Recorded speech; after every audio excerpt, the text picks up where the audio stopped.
All right, welcome back. So, do you know your number? There are many anxieties about retirement and what it will look like for you. The major cause of this anxiety revolves around one question. How much money do I need, or do you need, for a comfortable retirement? Everybody wants to know. Stuart Smith with ML&R Wealth Management here to walk us through the steps to determine what our retirement number is, or maybe it should be. It's great to have you with us. Thanks for having me. This is one everybody considers at some point or another.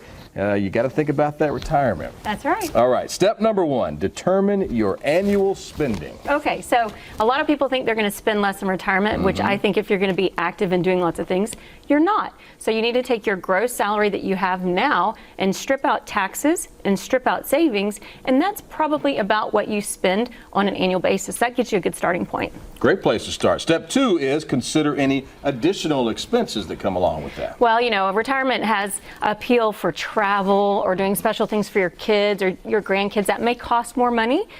Also, if you are retiring before 65, before you get Medicare, you may actually have an increased cost to health care insurance. You need to think about those costs as well. What about this one? Step three, remove expenses that may go away.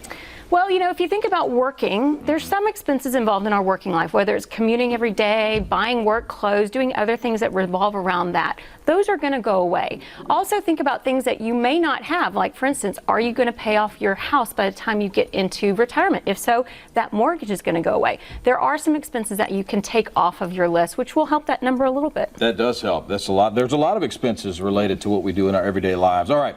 List your sources of income in retirement. This is step number 4.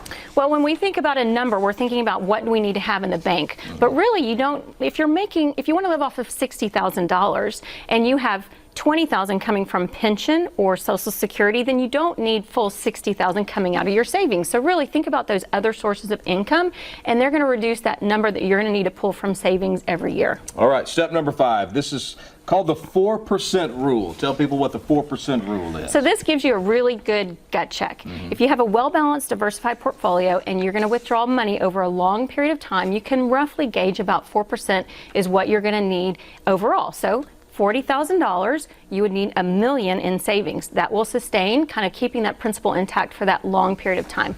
Now, of course, things are going to change, markets are going to move, so consult an advisor, but at least gives you an understanding of where am I today, where do I need to get to. It kind of gives you a good starting point. It's a great starting point. Another thing to do that I think about is talk to somebody that's recently retired and ask them these same questions. Yes. Because they'll tell you exactly what you're saying. Make sure you have that all planned out beforehand. Well, you'll be in good shape. And their expenses will have changed, and they can give you some insight into what that looks like. Always helpful. Yeah. Stuart, great to have you back with us. Thank you.